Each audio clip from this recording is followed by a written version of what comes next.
बेटा, जब हम हाइड्रोजन के एटम को डिस्चार्ज ट्यूब में, गिलास की कांच की बनी हुई ट्यूब में हाइड्रोजन गैस को फिल करते हैं और जब उसमें से लाइट को गुजारते हैं, ठीक है, किसको गुजारते हैं? लाइट को।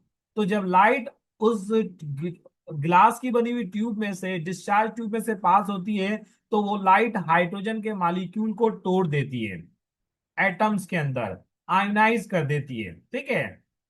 अच्छा, जब वो एटम में आयनाइज हो जाते हैं और लाइट जब उसमें से पास होती है, तो वो एटम उस लाइट को पास कर लेते हैं, ठीक है। उस लाइट को एब्जॉर्ब कर लेते हैं, उस पास होने वाली लाइट को। हाइड्रोजन जो है, आपको पता है इसका एटॉमिक नंबर 1 है। ये आपको बहुत सारे इलेक्ट्रॉन नजर आ रहे हैं, मगर हाइड्रोजन का एटॉमिक नंबर 1 है। हाइड्रोजन में एक ही इलेक्ट्रॉन होता है, ठीक है। ये रहा एक इलेक्ट्रॉन। अगर वो जब वो इलेक्ट्रॉन को एनर्जी मिलती है, तो वो लोअर एनर्जी लेवल से कहां पर जाता है? हायर की तरफ जाता है, ठीक है। लोअर एनर्जी लेवल से हायर की तरफ जाता है। मगर जब हायर से वापस लोअर की तरफ आता है, ठीक है, लोअर का मतलब कौन से शेल पे आता है? N1।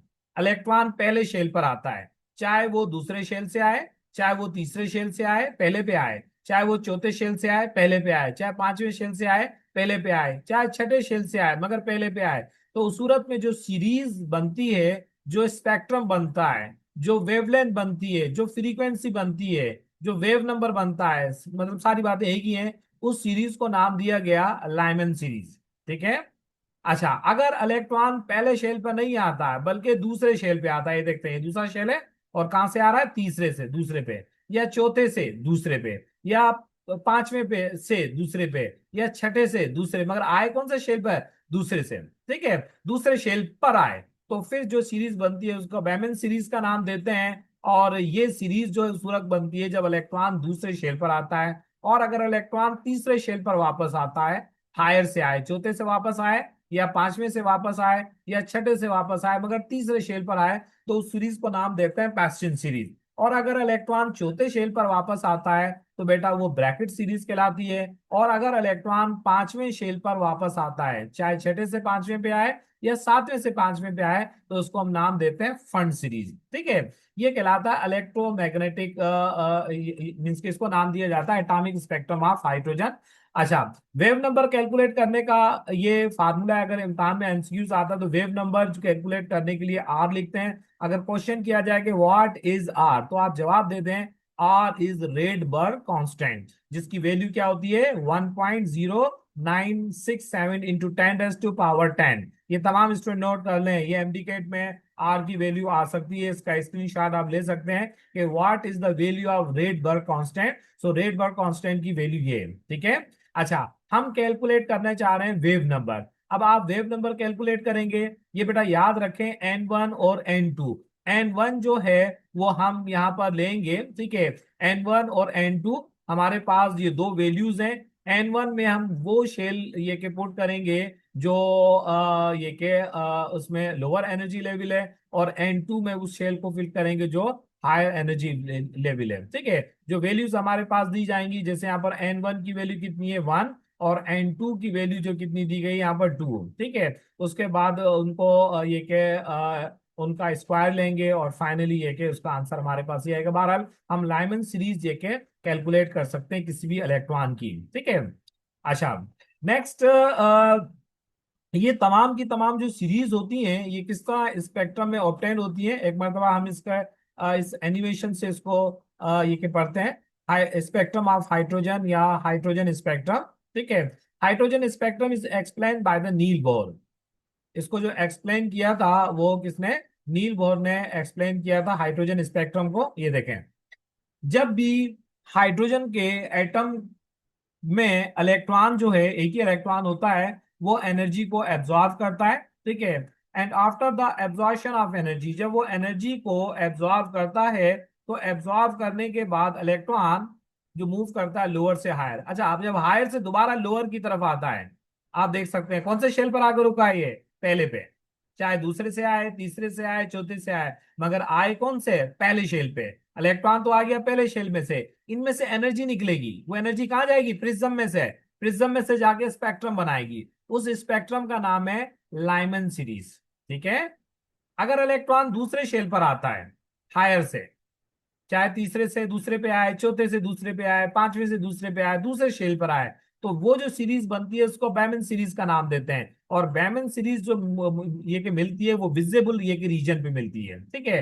लाइमन सीरीज जो मिलती है वो अल्ट्रावायलेट पे। उसके बाद अगर इलेक्ट्रॉन तीसरे शेल पर आता है, चाहे चौथे से आए तीसरे पे, चाहे पांचवें से आए तीसरे पे, या छठे से आए तीसरे पे, उस सीरीज को कहते हैं पैसेंजर सीरीज। और पैसेंजर सीरीज किस किस ये के रीजन में होती है? ये आईआर रीजन पे होती है। हमने इलेक्ट्रोमैग्नेटिक जो रेडिएशन पढ़ी थी उसमें ये आईआर में होती है, ठीक है, इंफ्रारेड।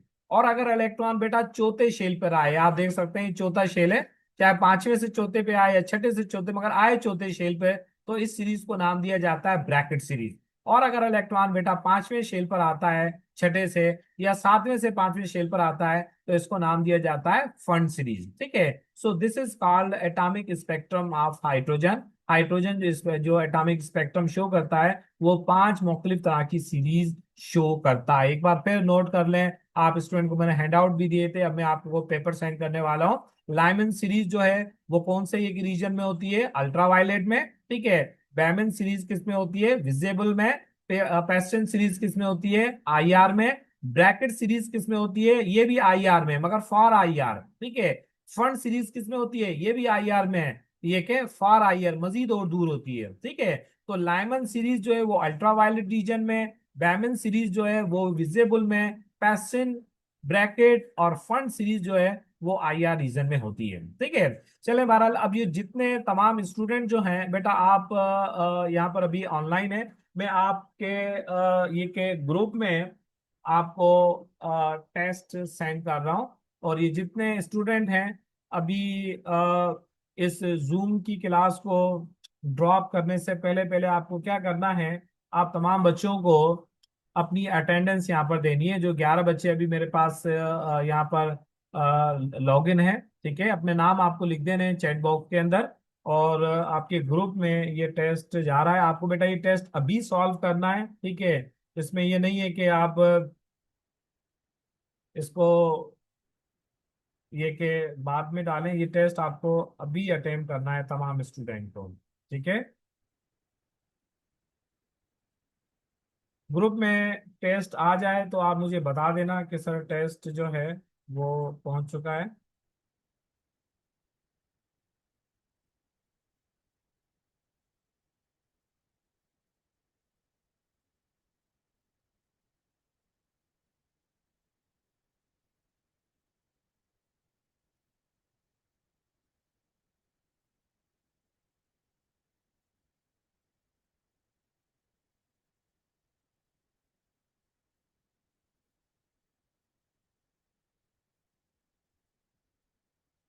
जी, दोनों एकेडमी में से कोई भी एक स्टूडेंट मुझे बता दे कि टेस्ट जो है वो आपके पास आ गया है, देखें। Sir. Yes sir. Yes sir, test हो गया। जी हाँ। बेटा ये टेस्ट आपको अभी यस सर। अटेंड करना है, तमाम स्टूडेंट को जो अभी मौजूद हैं, इसको बाहर बाद पे कोई नहीं डालेगा, ठीक है। अभी टेस्ट आप अटेंड करोगे,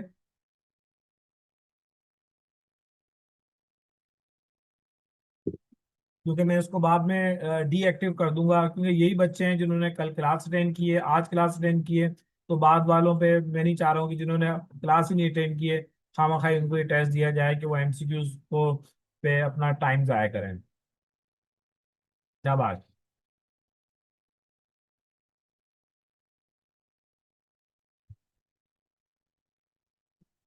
एक और इंस्ट्रक्शन सुन लें तमाम बच्चे, कोई जल्दी नहीं करनी है आपको, हर एमसीक्यूज को उसकी मेरिट के ऊपर सॉल्व करना है, ठीक है।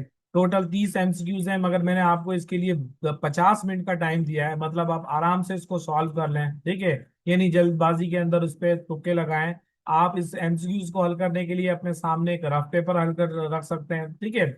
और इसको हल करें ताकि ट्रू पिक्चर बेटा आपके सामने आए, क्योंकि जो भी आपका रिजल्ट आता है वो मैं आप ही के सामने शेयर करता हूँ। तो यहाँ पर कोई ज्यादा नंबर हासिल करके किसी को कुछ बताना नहीं है, आपको अपने आप को सेल्फ असेस करना है कि आपका आपकी ये के अभी ये किस चैप्टर के हवाले से क्या असेसमेंट है, ठीक है। तो अपने आप को आपको असेस करना है, ना कि ये कि किसी दूसरे बच्चे के कितने कम या ज्यादा नंबर हैं, ठीक है। मैंने तमाम बच्चों की अटेंडेंस यहाँ से नोट कर ली है। मैं क्लास जूम की क्लास को ऑफ कर रहा हूँ ताकि आप आसानी के साथ अपने मोबाइल पे या अपने कंप्यूटर पे टेस्ट को अटेंड कर सकें। ओके, अल्लाह हाफिज।